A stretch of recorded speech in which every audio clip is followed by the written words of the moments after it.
All right, Rabbi, you're live.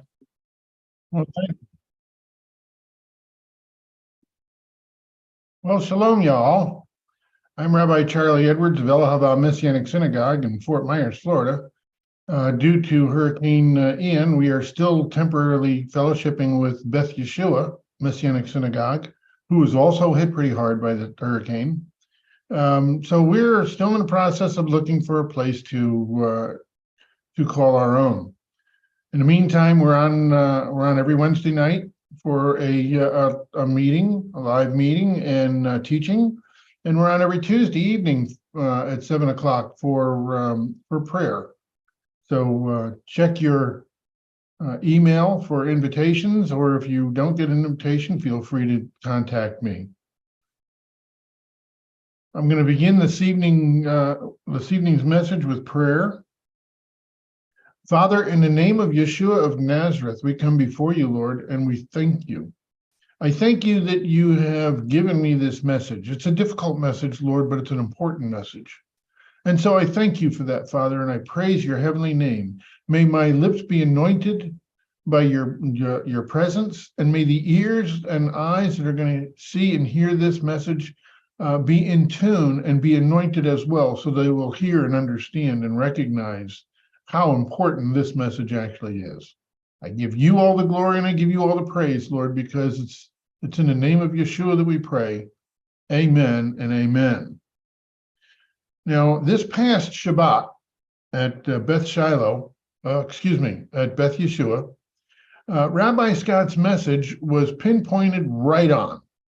And it was about hidden sin that we need to address. If we don't address those things that we know are wrong, we will never be able to address the things that we think are all right, but God thinks are wrong. Now, I don't know if Rabbi Scott ever addressed this subject in using Ezekiel chapter 8 before or not, but I have. I addressed this very same subject in March of 2006, and that's when I gave a message focusing on Ezekiel 8. That message hit me quite hard at the time, and it has affected me ever since. In fact, there have been several times that I have gone back looking for the information, looking for the message, number one, and I could never find it, and looking for the information about what is in Ezekiel 8, and I could never find it. It was like a closed door. It was not time for me to review it, but I always had it in my spirit. Now, when Rabbi Scott mentioned Ezekiel chapter 8, to describe the hidden things that are in different rooms of our hearts, I knew it was the Ruach HaKodesh. It was bringing back a message that not only I needed to hear, but our congregation needed to hear it as well. So I say this because for a few months now, Rebbetzin Maria has been suggesting to me that we need to be praying as a congregation about sin in the camp. She even suggested that we make that a part of our 3-day fast, but I hesitated and I didn't feel it was time. Well, I violated the number one husband and wife dynamic by not listening to my closest confidant when I should have. So Hashem brought it up to me in public through a message that was given just this past Shabbat. So today's message is actually a repeat of Rabbi Scott's message, and it's provided to you by the Ruach HaKodesh, using different words and different tact altogether, but it's essentially the same message. The title of this message is There's Sin in the Camp. If you would like to follow me, you can turn to Ezekiel chapter 8. Ezekiel chapter 8. I'm going to read a few verses here to get started. Ezekiel chapter 8, starting with verse 1. On the 5th day of the 6th month of the 6th year, as I was sitting in my house, and the leaders of Yehuda were sitting there with me, the hand of Adonai Elohim fell on me. I looked and saw what seemed like a man made of fire. From what appeared to be his waist down was fire, and from his waist upward was what appeared to be gleaming amber-colored brilliance.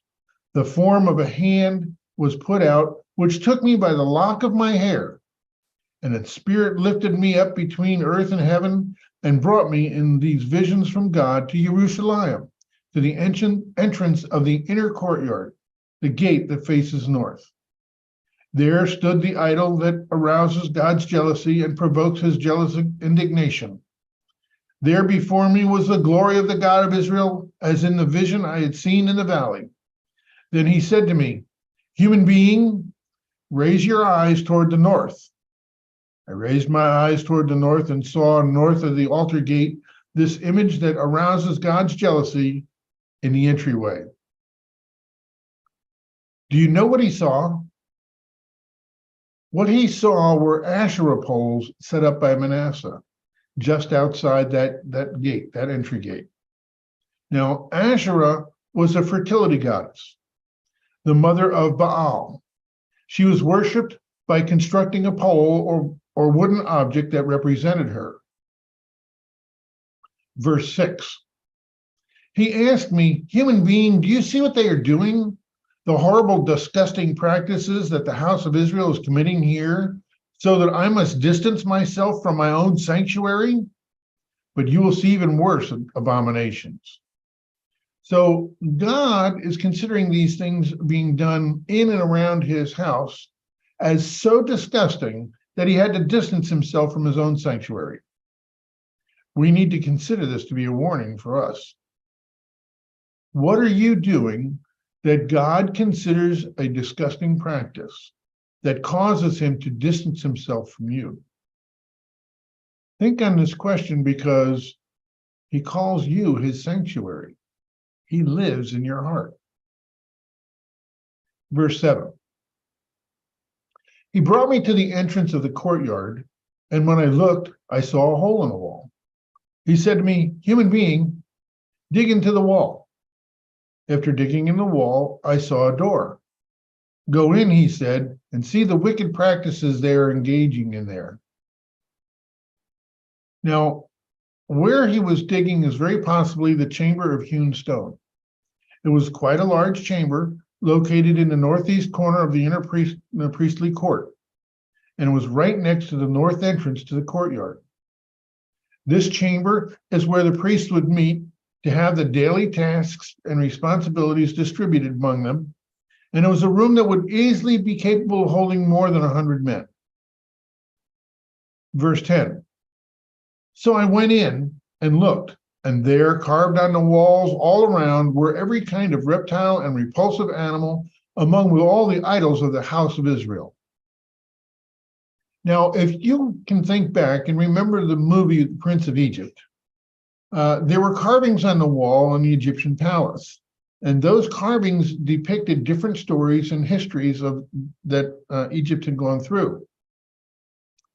The hewn stone chamber had very similar carvings, only the carvings were not to tell a story or depict historical events.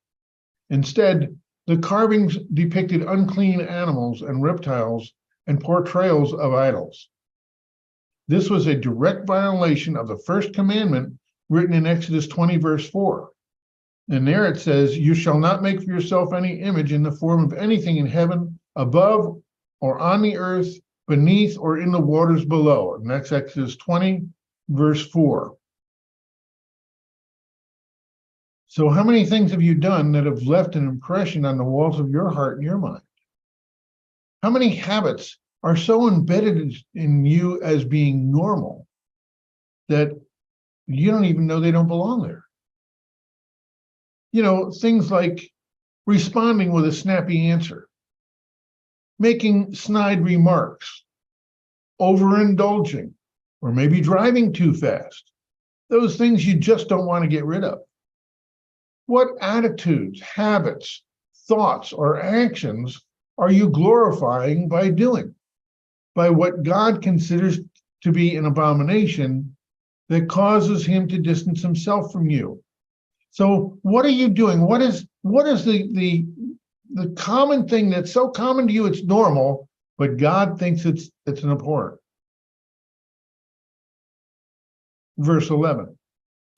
Standing in front of them were 70 of the leading men of the house of Israel. In the center stood Yaazaniah, the son of Shaphan, Each man had his incense burner in his hand, and a thick cloud of incense went up. Now, according to the directions given by Moshe in the Torah, incense was to be used in sacrifices or when entering the Kodesh HaKodeshim, the Holy of Holies. It was only to be burned in service to the Lord. The priests were never directed to burn incense for themselves. God viewed the use of incense, of burning incense for him, as an offering of praise, of offering of adoration, of worship, of respect and endearment to him. For man, in man's thinking, their use for burning incense for themselves was for flattery or self-praise, a sense of self-righteousness and self-superiority, all of which are idolatry. Now, God's view of man's burning incense for himself is worse than being spit upon or slapped in the face. He just doesn't take kindly to that. It is a denigration upon God, a way to infer a belittling or mocking toward God. And definitely it's a belittlement and a put down of God. Men burning incense for themselves is possibly an ultimate action of pride itself. God was showing Ezekiel what the priests were doing behind closed doors. Were all of them willing participants in building and burning their censers? Maybe not, but all of them were guilty. And that's a question that we need to be asking ourselves. Are we willing participants in what we are allowing ourselves to be involved in? Maybe not, but that doesn't excuse us from being guilty. If we allow ourselves to be involved in anything that God sees as abhorrent or an abomination, we are guilty, regardless of what we may think. Verse 12.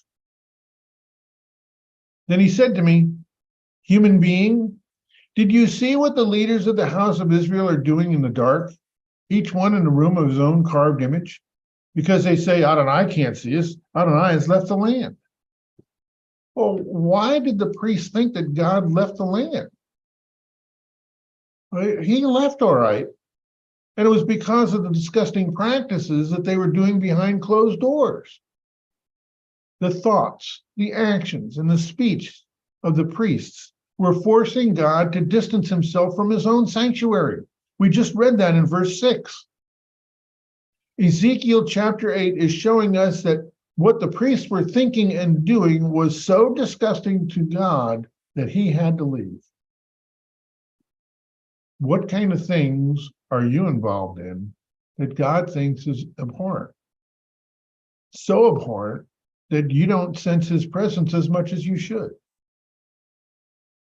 Anger, irritation, exasperation, frustration, annoyance, aggravation, being riled, bugged, or peeved. Do you recognize any of these? I can tell you, some of those things are still in my heart.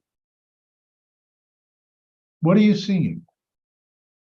Are you seeing any displeasure, dissatisfaction, disappointment, unhappiness, loneliness, laziness, lust? Maybe I should make an alphabetical list and we'd be here half the night. What is it that you are allowing yourself to be involved in with when friends, family, or coworkers or other people around you cannot see what you're doing? What is it that you allow yourself to be involved in? Most of the things that we should not be involved in are learned behaviors and habits. But that doesn't make them acceptable to God, and that's not an excuse. If whatever it is that you're willing to allow yourself to be involved in, those things that God hates, you need to get rid of them. If you have any hope of getting any closer to God, you need to get rid of the things that keeps him away from you.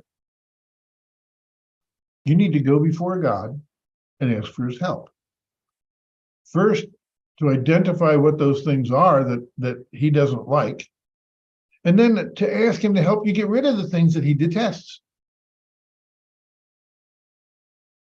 Verse 14. He brought me to the entrance of the north gate of Adonai's house. And there before me were women weeping for Tammuz. Now, Tammuz was a pagan god of vegetation.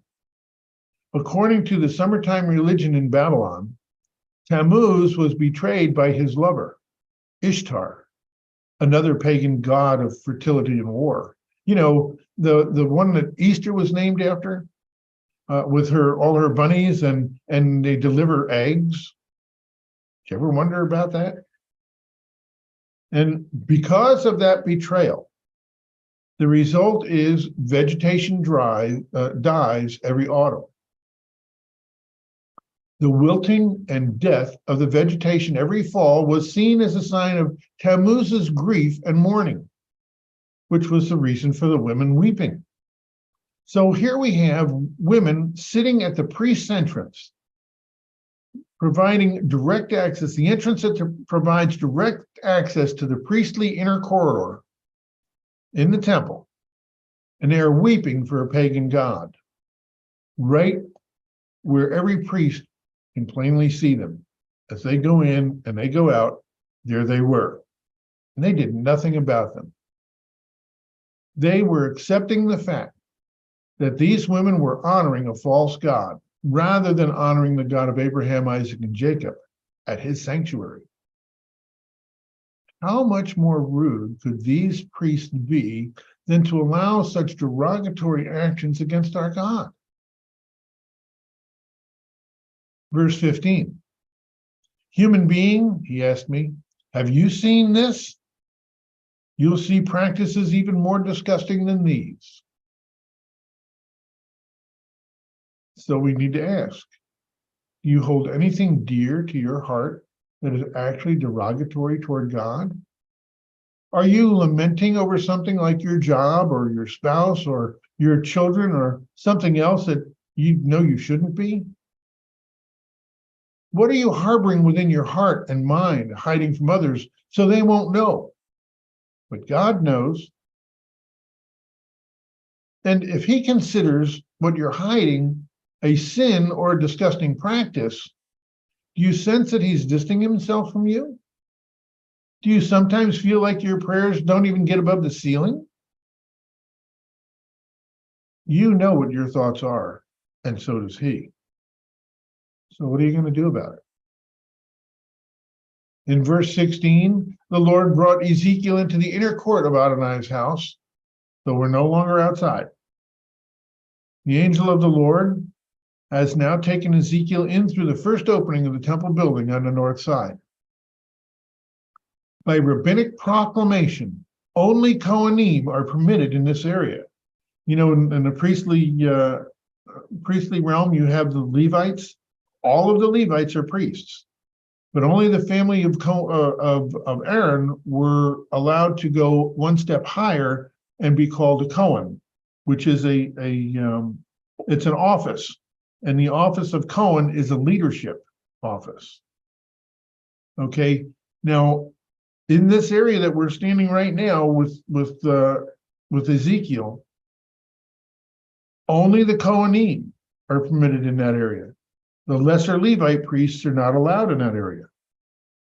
Now, in order to be a priest, in order to be a Cohen, that meant that they had to be specially trained, and their level of awareness of the Spirit of God was exceedingly high. Their level of sanctity required the priest to be specially trained. When they went to work, they had to have their feet and hands washed. They had to bathe their bodies in water. And before they could put on special clothes, they had to go through this regular routine. Now, these special clothes had to be inspected to be sure that they weren't torn, to be sure that they weren't dirty, and to be sure that they didn't even have any stains or smell of perspiration on them. Any of these things would disqualify that set of clothing, and they'd have to get another set of clothing. And once they were dressed, then they had to have a turban put on their head. So each priest knew how pure he had to be when he was that close to the presence of God. And yet Ezekiel was brought into that area where they would be facing the Ulam. Now, the Ulam was the entry porch to the holy place. Okay, the holy place is the first interior room, the main room of the tabernacle or the temple. And then beyond the holy place, you have the Holy of Holies or the Kodesh HaKodeshim. No one went up onto the Ulam unless they were headed to do service inside the actual temple building. Verse 16. He brought me into the inner courtyard of Adonai's house, and there, at the entrance to the temple of Adonai, between the porch and the altar, were about 25 men with their backs toward the temple of Adonai and their faces toward the east, and they were worshiping the sun toward the east. Now, these men were up on the Ulam. They were the Kohanim. What were they thinking? In order to be where they were, they had to be sanctified to the highest possible level, except for the level of being a Kohen Hagadol, of the high priest. They knew that. They knew what level of sanctity they were at. And they knew where they were. They understood the Shekinah of Almighty God that was at the other end of the building, less than 50 feet away. And their backs were turned to that portion of the temple so that they could be facing the east, and they were worshiping the sun as it rose. They weren't worshiping the Creator. They were worshiping the things the Creator created. What were they thinking? Well, they either knew what they were doing, or they never realized how far their liberalism had allowed them to slide. It seems as though they had become so lax in their holiness and how they approached their duties, thinking that if God was no longer there, then they could pretty much do what they were supposed to do in an easier way or the way they wanted. What they didn't get was their laziness and insistence on doing things that they were not allowed to do is what allowed them to violate the sanctity of the temple to begin with. And that's what chased the Spirit of God away in the first place. These men were specifically trained to understand and be prepared to accept the extravagant level of holiness that was necessary for them to do what they do. And yet they failed so completely and so easily. If it could happen to them, please believe me when I tell you, it is far easier for us to fail, because we typically have no concept of the level of holiness that was necessary to even enter the area they were in, just outside the main door of the holy place. Think of it like this. You remember when the nuclear plant in Chernobyl exploded? No one could go near it, not without being properly trained and specifically dressed, and then they had to stay in constant contact with people on the outside. If they did anything wrong, they would be poisoned by the radiation and they would die a slow, painful death. They knew, the people going into Chernobyl knew how dangerous it was. So did these priests. They knew how dangerous it was. How easy is it for us to become so sinful that we are unacceptable to God simply because we don't understand the level of sanctity? We think we have a pretty good grasp and that we understand what we need to do. And we need to have a relationship with the one with the one that's so pure. I mean, God is so pure that if we look at his face, we will die because we are so impure. God's purity will not stand our impurity. So we must come to understand that if we have sin in our thoughts, our actions, or in the things we hold dear and the things we say and do, we will never get as close to God as we want to be or need to be. Yes, we have Yeshua, and we will be going through the religious motions that we have learned, but that does not guarantee us anything. In Matthew chapter 7, starting with verse 21, we read Yeshua saying this. He said, "Not everyone who says to me, 'Lord, Lord,' will enter the kingdom of heaven, but only the one who does the will of my Father who is in heaven.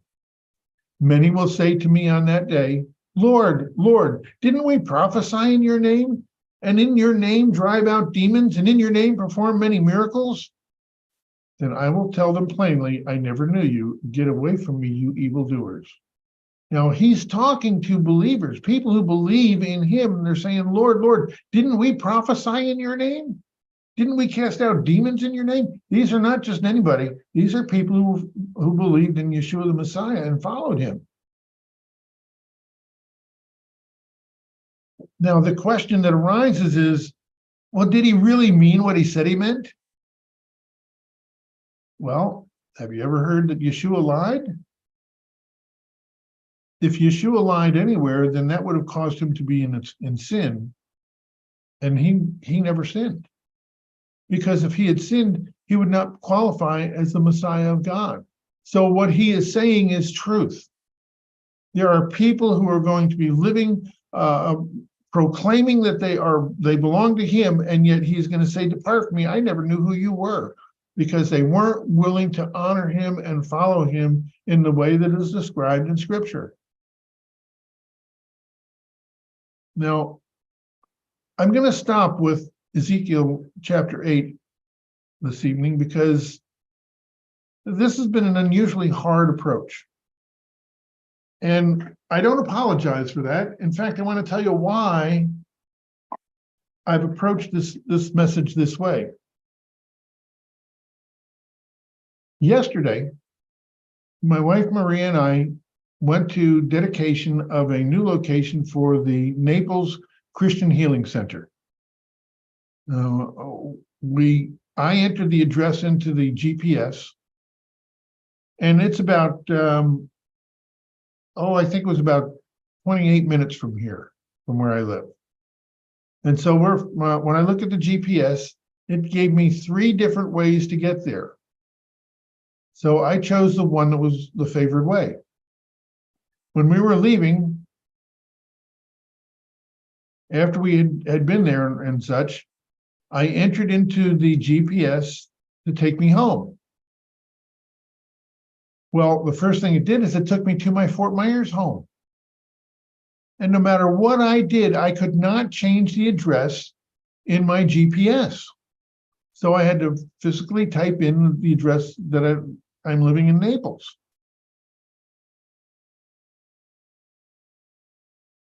And then I wanted to go that third way home, but it wasn't showing me that. That was not an option.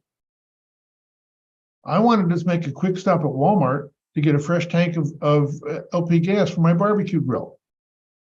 So Maria started her GPS up, and we started to follow that, ignoring what mine was saying, turn left. No, turn around, you got to turn around.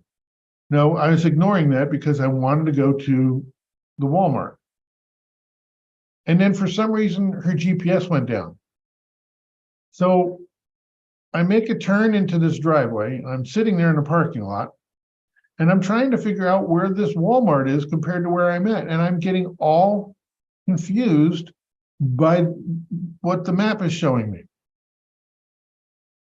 So I said, well, I give up. I drove out of the parking lot, and I had to make a U-turn. And I didn't want to make a U-turn, but I did. And lo and behold, it was actually heading us toward Walmart. I was totally confused at that point, but we got there. So we got there. I take the empty tank out of the car, put it in a basket, take it over to the cages where they keep the full tanks. Then I had to go inside to pay for a new tank. I walk in the door, and I come to the greeter, and I'm asking her, where do I pay for the tank, the gas? And it was a little difficult because she didn't understand the language of the country she lives in very well. But she managed to figure out what I was saying, and she pointed to a cashier's and said, "Any cashier." Okay, so I head over to the cashier's. In this particular store, there was only one cashier. They had two huge areas for self-checking out, but there was only one cashier and about 4 or 6 registers. So I got online, and after waiting for the 2 basketfuls of groceries and such to be checked out, it was my turn. I told her what I wanted, and she had to get a book out, and she's flipping through page after page after page after page. Finally, near the end of the book, she comes up to the page that has these tanks on it.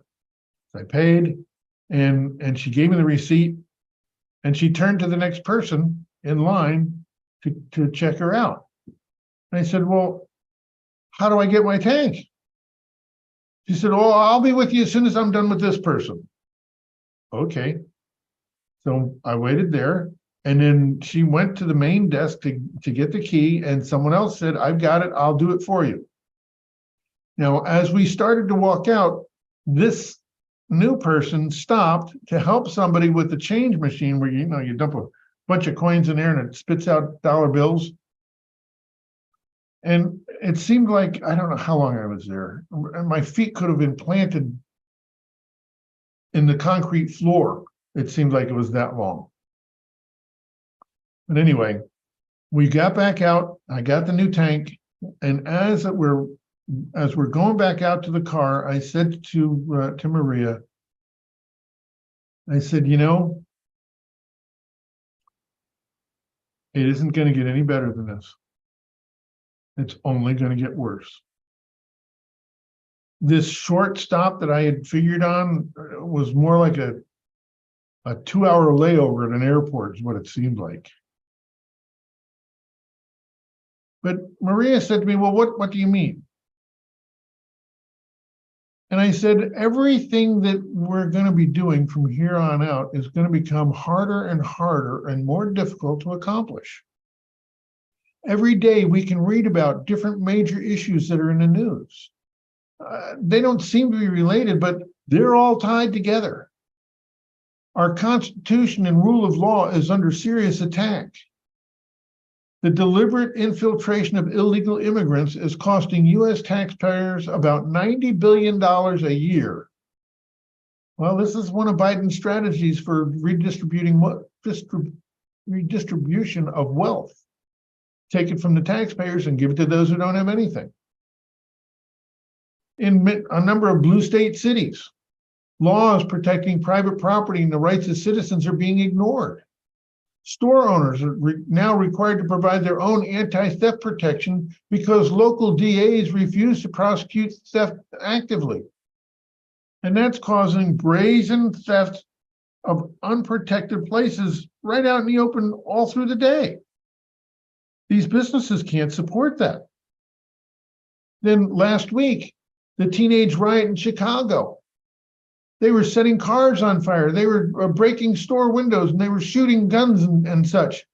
And that was identified by the new mayor-elect as kids with a lack of safe places to go. Appliances and food are under attack. New laws are banning the use of gas or other fossil fuel stoves and heating systems. They're no longer allowed in new buildings in some places. President Biden is issuing more restrictive regulations targeting stoves, refrigerators, ovens, washing machines, and air conditioners, all in the name of climate change. Nitrogen-based fertilizers are being banned, which was going to destroy the growth of produce. Rice is now being blamed for causing twice the harm to the climate than ever before. So it's now in a bad sense with the world is trying to bring calamity upon us. Children in schools are under vicious attacks. Gender confusion. Teachers hiding gender transition of students from the parents. Sexual training for minors. drag queen shows for third graders. The WHO, the World Health Organization, is now recommending that sex between adults and minors be acceptable. And by the way, they're positioning themselves to become an international governing body that will be overseeing the world, and they have this type of attitude.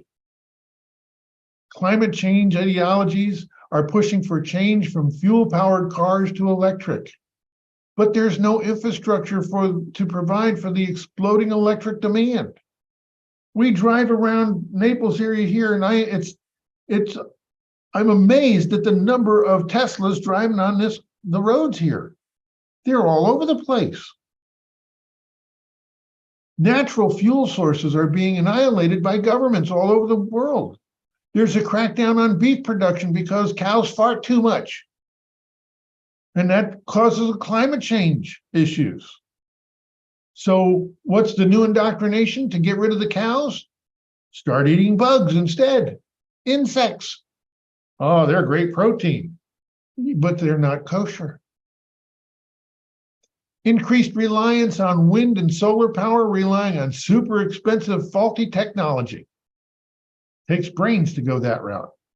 Parents are being undermined. Children are being indoctrinated. Businesses are crippled by theft. Entire industries are being destroyed. Agriculture and food production is severely curtailed.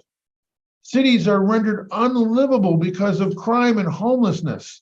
Transportation problems, heat and electricity restrictions. Speech is being censored and religious practices are being persecuted. And then there's RNA and DNA damaging shots that are being mandated. All of these things are being forced upon us at an alarming pace. We are being bombarded daily by some news issues every day. Every day there's something new. Just this week, President Biden has indicated that he's going to seek re-election, and he's going to include Kamala Harris as his VP. God help us if she becomes president. Biden wants to have people of great credit scores to subsidize and pay for poor risk borrowers. Lend the money to the people who can't afford it. The rich people will take care of it. That's his way of thinking. Not only that, I read an article where he wants to control the ownership of money so that we don't have anything to say when they plunder our bank accounts to pay for their wildly reckless spending. Well, he didn't, wasn't in the article, but that's pretty obvious. I think I saw today we're up to better than $31 trillion. That's amazing. I think our interest payment alone is 500 some billion. I can't count that high.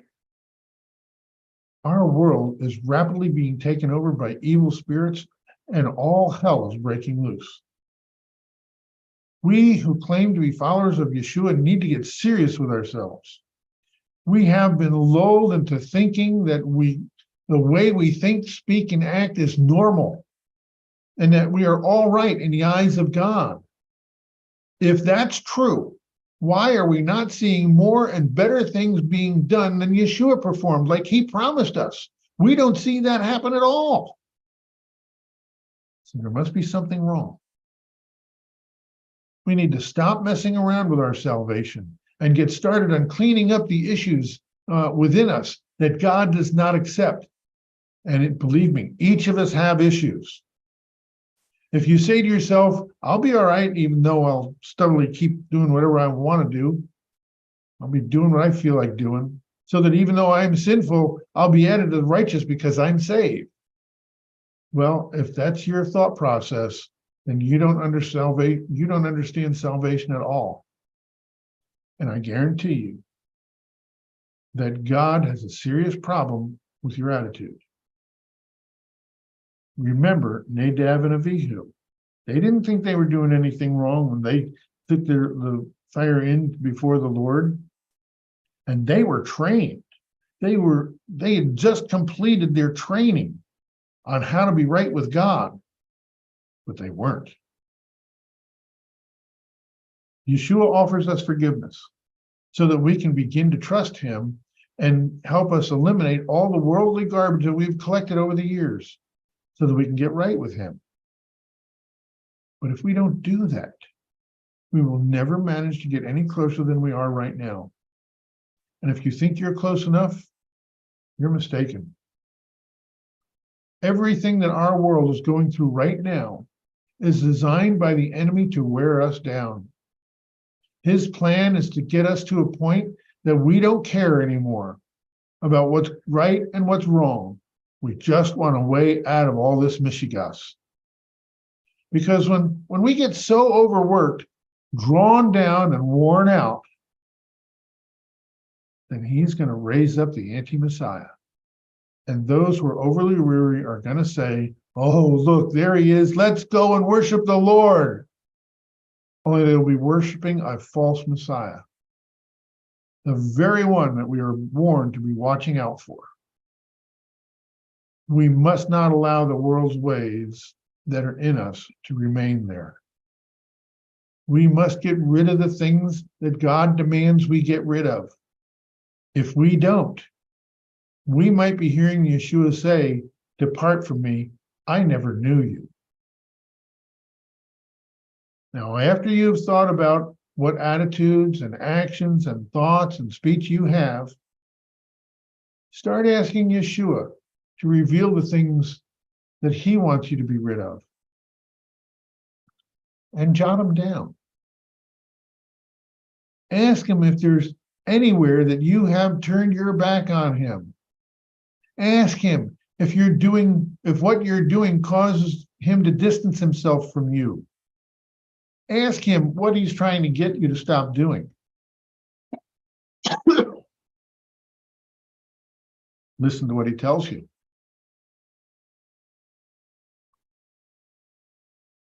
Any thought you have, write it down so you can pray about getting rid of it. Even if you think, oh, that's just me thinking, write it down. It's worth praying about. Even if it's nothing, it doesn't hurt to pray about. If you need help, I'm here. Call me, text me, email me, and we'll set up an appointment and I'll pray with you on everything the Lord shows you. Now, I want to end with this one last paraphrased verse from Ezekiel 8:17, and this is seriously paraphrased. And the angel asked, human being, have you seen this? Does the house of God that exists in you consider it a casual matter that these disgusting practices are committed within you, filling you with violence and provoking God still more? Think about it. And I'm done for the night. Thank you. Think about it.